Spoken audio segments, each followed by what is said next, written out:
Hi, welcome to another edition of Spirit of the Valley. I'm Judy McEwen, and my guest today is Larry Ruffing, this is the second appearance for Larry, and lucky for you, it won't be the last.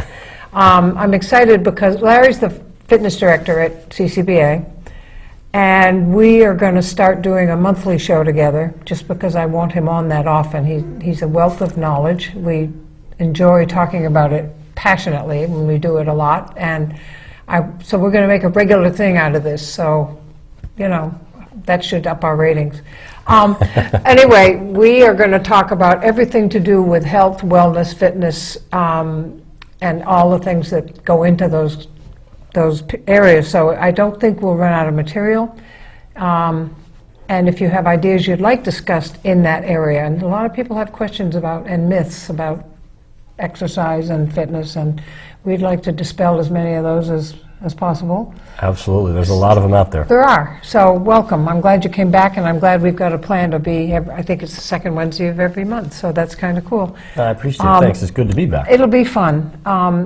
We were talking a little bit this morning about what we wanted to start with, and a lot of it was myth in terms of how often you work out, how you work out, how much recovery time you need, and all of that is connected with age, gender, just, you know, it's different person to person, but I think there are some general rules that you prefer. Yeah, there are. I mean, a lot of people don't realize that every time you do some resistance type training or weight training, weightlifting, we like to call it resistance now because there's a lot of different things that are resistances. Your body weight, a parachute, the sand, the snow, wind, uphill, downhill, that's all various resistances. Yep. So we talk about resistance training, but every time you start to do that, the body will release two enzymes, one that tears it down and one that builds it back up. And that process takes 48 hours. And one of the things we like to ask people is, when do you feel the most sorest? The next day or the second day? A lot of people will answer the second day. Yep. So obviously, do you want to work out again the same areas, same body parts on that second day when you're sore? No, that means the body's still recovering. Yep. So you want to give it an extra day. Yep. So this Monday, Wednesday, Friday of doing the same thing is kind of going by the wayside. So we're looking at getting people, you can work out Monday, Wednesday, Friday, but Monday I may want to do full body resistance training, Wednesday would be cardiovascular, and then Friday back to the full body. Yep. Therefore it gives me that much time to recover. And that's the biggest thing. You want the body to be able to recover when you exercise. Well, I think people don't, until they're in the world of fitness, don't understand that you're tearing down your muscle when you're lifting weights and even body weight. Absolutely. And it will obviously, thankfully, regrow, regenerate, but it doesn't do it overnight, and it doesn't do it as you're driving home. So that I think a lot of us have learned over the years, and I, late to the game, learned that I needed a day to, well, not necessarily am I always good at it, as you see me a lot, but I know the days when I just say, you know what, I need to take the day off. My body is saying it's tired. And then I just stay home and, you know, miss it, but I don't do it. No, you need that. You need to listen to your body. Your body's going to tell you a lot of things about what's going on, what you should do, what you can do, what you can't do. So you definitely want to listen to it. There are different degrees of soreness, and then there's also one where it's just exercise soreness, or there could be an injury soreness. Right. More along the lines, an injury soreness is more a very sharp pain. Yep. But an exercise soreness is just you ache. There's a little bit of ache. Your muscles are sore. They're tender to the touch. That's because you're doing something you haven't done in a while. Yep. And you now want to give them a chance to recover, rebuild, and they should rebuild themselves generally stronger and better for the next workout. There's a chart that we usually diagram for people when we show them. If I come in on a Monday and I do a full body workout, the next day when I come into the gym, I'm about 70% of where I was on Monday. Wednesday when I come in, I'm about 85 to 90% of where I was on Monday. But when I come in Thursday, I'm 110% of where I was Monday. Same thing on Friday. So by giving yourself that extra day, you come in stronger, you may be able to do a little bit more, and that's how you get your progression going up. And not, if I do every other day, I'm 90% on Wednesday, so I go down. Now I'm 90% of what I was on Wednesday on Friday, so that line is going downhill I want to be working up. That work I put into the gym, I want it to pay off. I want to get some results, and I want to see the progress. And that's why we like that line going up. Yeah, and I think it's one of the biggest myths out there. People that say they exercise 7 days a week, I almost want to say, yeah. And how you feeling? You know, and they're not about to say they feel horrible because they're so into it that I don't know if they notice. I'm very blessed in that I never feel sore or stiff, but I also know that shouldn't be my only flag. Correct. I do know the body needs it, whether you feel it or not. Right. Well, you also want to look at if you start to get diminishing returns. On Monday, I was using a 10-pound dumbbell. Well, on Friday, after working out on Wednesday, I can only use an 8-pound dumbbell. I'm going downhill. Yeah. That's what you want to look at. Yep. There are times when you're going to feel tired, and it can do with a lack of sleep, nutrition, whatever it might be. And so your numbers may be down a little bit with what you're doing. But for all in all purposes, they should be on the rise if you give yourself enough rest. And that is important. And people have trouble with that if they're like me and a few other people I know. You feel like a slug when you're not in there doing something. You do. You know, a nice walk is fine and things like that, and I do that. But I always feel like, I don't know. When you get into it, you feel like you're slacking. You do. But this is a situation where more is not always better. That's right. You do want to give yourself a chance to rest. That's why we sleep at night. That's when the body recovers. We've got to make sure we get enough sleep, too. Right. And that's another component to this whole picture, too, because sleep affects everything. Moods. Very much so. Very much so. Very much so. I've been through a sleep disorder study, and I now sleep, but when I didn't, I know, whether I knew it then or not, I know what a difference there is, and I think my family recognizes it too, that I'm not as short or as quick to react to things, and it really is an amazing thing, but it affected weight, it affected my general energy, it affected everything. So people have to know there's more to working out and more to energy and fitness and on the whole picture than just getting in there and doing something vigorous. Well, that's true. I mean, you talk about sleep. There are some mornings when the alarm goes off and you're ready to get right up. Absolutely. And you realize, hey, I slept through the night. So you feel better, your energy is up, you're ready to get up and get the day started. There are other days when that alarm goes off and you want to hit snooze 3, 4, you know you've 5 been more interrupted. times. Correct, yes. You've gotten up 3, 4 times to go to the bathroom or with a dream or whatever. Something woke you up. But that's another way of telling. A lot of times if you feel tired in the morning and you feel like you've had 7 or 8 hours of sleep, that's another sign of being overtrained or working too much and not giving that body that chance to recover, time to rest, heal itself, rebuild, regenerate, and then move on.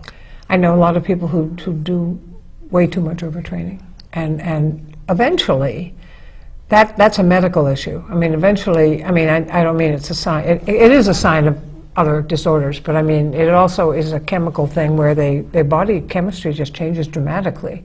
They get into this state where they're almost skeletal. I mean, I know some of them run and do all this so they can eat whatever they want. That's some people's goal for running. Right. But this, you can spot every now and then people that are on a Stairmaster for 2 hours at a time, and then they go to 3 other pieces for 2 hours, and you think there's something going on there. Yeah, a little too much. A little too much. And overtraining is a fact, is a real thing. A lot of people used to think, and I was one of them, I better go every day. That's probably what I need to do when I was new at this. You can't overtrain. It's all healthy. And so. Yeah, right. I mean, there's a reason why they say 3 times a week is what you want to do. Yep. The sad part about that is they don't outline what those those things you should be doing on those 3 different days. Yep. You want to change it up. You don't want to do the same thing every single day or every single time you're in the gym. You do want to break it up. You do want to change it up. That's why we talked about earlier. You can do strength training on one day, cardiovascular on another. You can break it up. Like if you want to do the resistance training, strength training, you can do your upper body one day, cardio the next, lower body on that third day, and then you can go back to cardio, and on the 4th day, go back to your upper body, or do an overall body. You can break it up that way, and it becomes better for you. And I think people will find they have more energy, they're going to get better results, and their overall mood in the gym feels a lot better. Because if you're seeing results in the gym, and your numbers are going up, you just feel better. All of a sudden it gives you a little more confidence, you're feeling great about yourself, Yeah. And that adds a lot to your energy levels and what you're able to put out. It's the variety. I mean, your body needs it as much as your mind. I mean, if you get bored, it's no fun. You change up what you read or what you do on your off time. Same thing with your body. Your body gets so bored that it will plateau. And that's a message I've gotten before when I got in a rut of a few things I love doing, and then I had to moving to where I am now instead of what I was doing before has been the best thing that ever happened to me, because I'm now going to have a really good balance of what I'm doing. And that's important. That's why even in the TRX classes that you take, Yep. if you come in twice a week to do a TRX class, that class is not the same on Tuesday as it was Never. on Thursday, or Friday, Nope. or Monday to Thursday, whatever it might be, or even to Saturday. Right. It's always different. We try and change that up for a reason. Yeah. We want to create the variety. We want you to be doing something different, because now the body doesn't get used to it, so it doesn't adapt to it. Right. It constantly It has gets to change. surprised. True, yeah, it does. It constantly has to change with that, with what you're doing, the stresses that you're putting on it. So now it's constantly working itself to get better, to overcome that stress you put, thus you get stronger. But like you said, the mind aspect of it, it doesn't become a humdrum thing. Right. Here I go, I'm doing the same thing again. Right. I got 15 repetitions of this exercise or this machine, and it becomes monotonous. That's why we change the music, we change the format of the class. Yep. We'll have cardiovascular, we'll do core first, or we'll do it last, or we'll do it somewhere in the middle. Always try and change it up so that your variety within that class. Well, it makes is it always exciting. happening. It makes it fun. I won't stay in a class if it's the same drill every time. Well, I mean, and I don't see that now, but I've been there. It's just lazy to me on the part of the instructor. But laziness will lower numbers in a hurry. It will. Well, I mean, one of the questions I want to ask you, as you come in, do you feel excited about not knowing what you're going to be doing in class? Yeah. Just because you're like, okay, here's an unknown. I know I enjoy the TRX. Yep. I know I enjoy the class. Yep. The people in it are great. Yep. We're gonna laugh 4 or 5 We laugh way times. too much. Well, we're gonna laugh. But that's okay. Laughter's good medicine. But so that's what we want to do. We want to create that excitement, that anticipation of what exercise are we doing? What's the format today? What are we going to be trying? Is there a new exercise out there that you found? And when someone starts a class by saying, "I've got something new today," or "I've got some surprises for you guys today," you think you know what I usually do, and a lot of it's the same, because it should be. Right. But every time someone introduces some new piece, yeah, for a minute we're all kind of a couple of steps behind. But then all of a sudden you say, "Well, that was cool. That was fun. Let's do it again." I think that's true if you ate the same thing every day, if you read the same thing every day, if you exercise the same way every day. It suddenly isn't fun anymore. And there you go. You stay home. It becomes a chore and a task, and that's what we don't want. We want you to feel excited and invigorated about it, and Yep. to really enjoy what you're doing. You want to look forward to the exercise every day, no matter what it might be. You want that variety so that you do look forward to the changes, the excitement, the anticipation of what's going to happen. I think it motivates you in a way, too. I think it does. I mean, I do a couple of 5:30s, which tells you how excited I can be about it. Even when the alarm goes off, I say, I like where I'm going. You know, I like why it went off. But I had a mantra from another place I was, and I still believe in it, that the hour you give yourself at exercise in a gym or whatever else you're doing should be the best hour of your day. Yes, You should walk out of there saying, that was the best hour I'm going to have today. absolutely. Particularly in the morning when you're energized by it rather than exhausted by it. It's a great way to start the day. Yeah. It can be a great way to start the day. There are a lot of corporations now that are finding the benefits of exercise, and what they're doing is, especially in some cities, they're taking out a floor and they're putting in a wellness facility, a wellness center, workout facilities. And they're telling their employees, we're going to pay you for an 8-hour day, but one of those hours you're going to spend exercising, and then you can get your lunch afterwards or whatever. They're finding that they're getting more production out of somebody who is working 7 hours a day, exercising for an hour that they're paying for that, than somebody who is working 9 hours a day straight. Yep. So why not do that? If corporations are seeing that, there's got to be a huge mental stress relief benefit to I'm doing sure of that exercise part. as well. And when you're at a desk, particularly a desk job, and you're not moving at all, nothing could be healthier for a break. And I consulted with a company that had an amazing incentivizing program for their people. He would pay them a certain amount of money per activity. In other words, if you go in the Prouty, there's 100. If you next year go in a longer distance, it's another 100. If you have a goal weight and you meet it, that's 100. If you climb 4,000 peaks, I mean, there were all kinds, or if you go to the gym every day, if you run, I mean, there were millions of ways and we recorded everything, and I measured them regularly. And he said his premiums went down, everything about it was good. Very few people could do all of it because there were little families around that. I kidded him one day, I said, "You're fine, your kids are grown, but these guys, some of these guys can't do as much as you want." But there were results every time. Because money, unfortunately, is a great motivator. Right. But it would benefit everybody. And look, I mean, as a company, he's probably saving it because there's less sick time, less times you have to call in substitutes and whatnot to do the extra work. Exactly. And then again, your staff is healthier, and if you provide this, a lot of times insurance agencies will give you a discount because you are providing something healthy. And a lot of people have check-ins, I don't know if every place does, that you check in, sign up every time you're there, and you get something back from. Yes. I mean, this is what insurance should be about. Oh, absolutely. You know, if it's not about prevention, it shouldn't be doing any health. This is true. But I think, anyway, one of the things just to bring it home, the variety matters, the consistency matters, the commitment to it matters. I always told people I worked with, put it in ink on your calendar first and build everything else around it, except that which can't be moved. And they'd come back and they'd say, "You're absolutely right, I wouldn't miss this appointment, or I wouldn't miss this class, or I wouldn't miss..." And they were so committed that they would say no to other things because, "No, I'm sorry, that's gym time." This is a good addiction. You put your initials on your planner. You put your initials in there every day or every other, whatever. And that's something you're doing for yourself. Yeah. And it benefits everyone you know. It's a great addiction. It is. It's a positive addiction because it's going to help you in a lot of ways. A lot of times you look at some people who, in their work environment, because you were talking about before, you just go in, you're sitting at a desk, and they end up, they're hunched over because they're at the computer, and all of a sudden when they stand up, they're walking this way.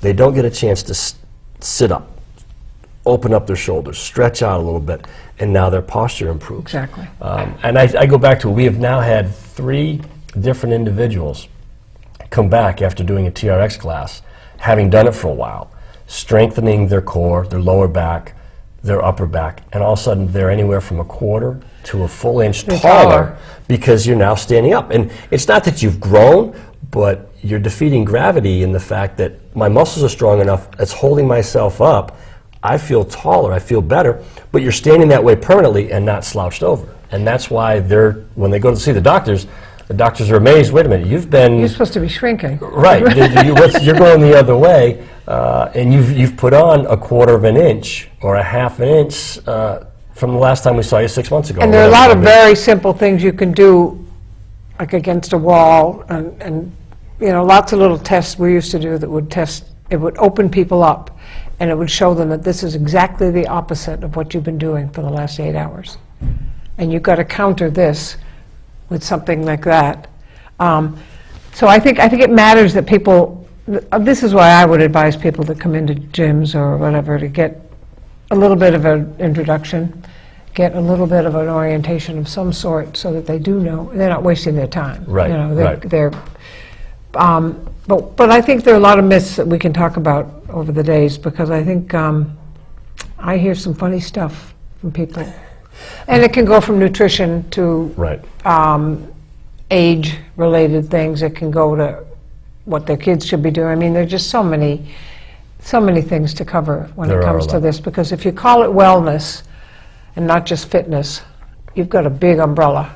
And you know, there's so much. As I said to someone the other day, there's endless discussion on this. There are. I mean, what the biggest thing that we're seeing now too, and this is another myth as well, when people start to talk about, I need to lose weight, the first thing they think of is, I need to do cardiovascular work. Right. Cardiovascular work, cardiovascular work. Well, if you break it down and look at it, let's say I want to go out and run a mile. Well, at the end of that mile, no matter how fast I run it, I'm going to burn about 120 calories. All right, 120 calories. That's a lot. That's great. But to realize that and put it in perspective, there's 3,500 calories in a pound of fat. Right. So in order to burn off a pound of fat, you've got to run close to a marathon. That's a lot. A lot of people are not going to do that. No, I don't know anyone. True. So one of the other aspects to look at, and now cardiovascular is just a part of it. So when I start doing resistance training, which we were talking about earlier, a trained muscle, and I'm talking lean body mass, which is a trained muscle, will burn 7.5 calories per pound per day to maintain itself. An untrained muscle will burn 5 calories. And you say, okay, that's 2.5 calories. That's not a lot. Well, if I've got 40 pounds of lean body mass on my frame, which most people should, if you're weighing 120, 130, 140, or if you're up above that, you're going to have 40 pounds on your frame. Sure. That's lean body mass. That's 100 calories a day. So at the end of a month, you've burned 3,000 calories.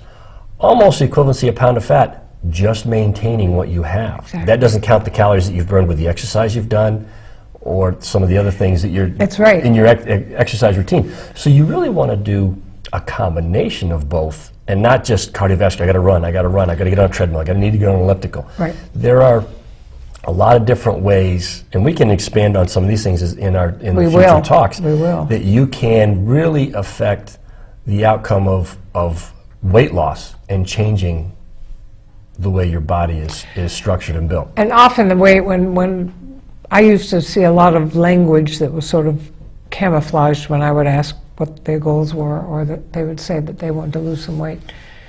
And it was often more cosmetic than it was help. Mm-hmm. It was, my clothes are tight, I have a wedding coming up, all the usual suspects, but deep down there were people that I know were saying, I'm lonely and I want to find someone, or I'm depressed because of my body or this or that, and there's a lot underneath that answer.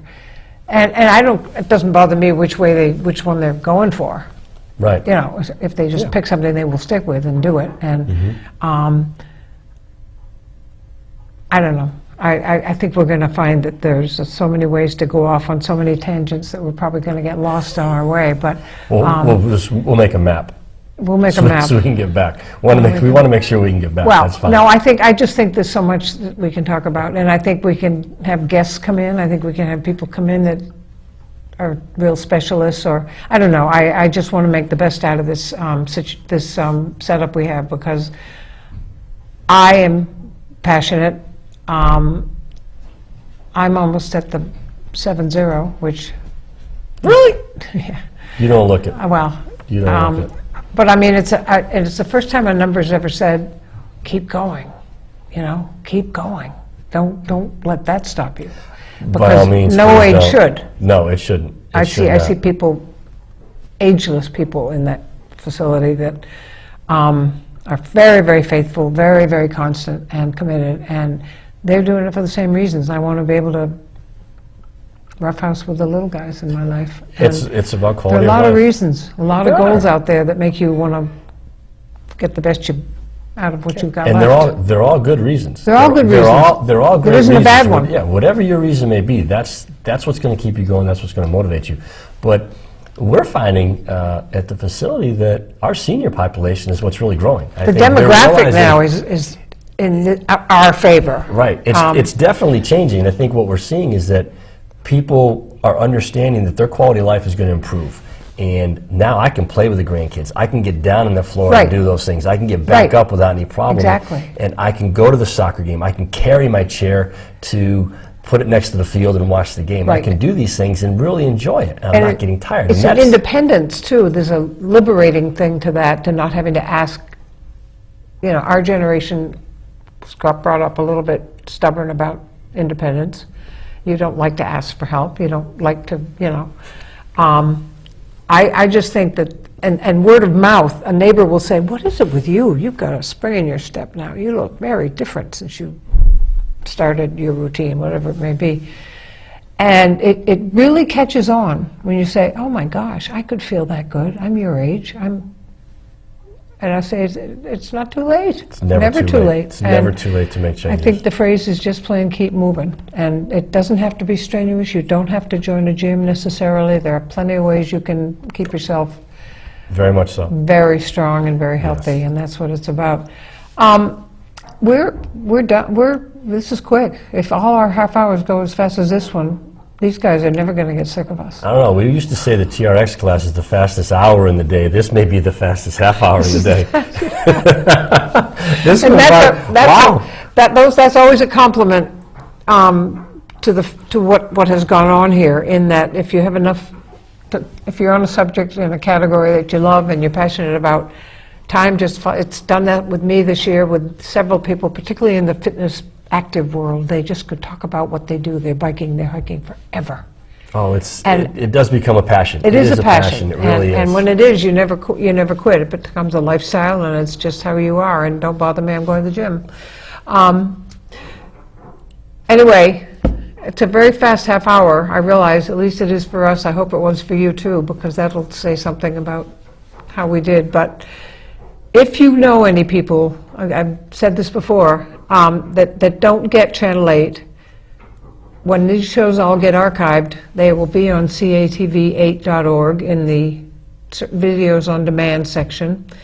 But in the meantime, also, those of you who are watching, if you have thoughts we can use for interesting people that are active and maybe even have another job on the they call the job on the side because they'd rather be doing the activity. But this is what we're looking for, and Larry and I are going to try and continue to come up with lots of subjects and I don't think we're going to have to struggle too hard. So I hope you'll get in touch with me at my email, which is judymckeown@comcast.net. And don't forget, catv8.org is where you'll find these shows when they ultimately get archived. So you can tell your friends when they're up there. People in Japan can watch them, and as well as your neighbor who has a dish versus Comcast or something. So thank you so much, Larry. This is going to be fun. Thank you. It is. My pleasure. Thank you Thank so you for much. having me. I think we're going to have fun when we do these monthly shows. Thank you, everybody, very much, and we will see you next time.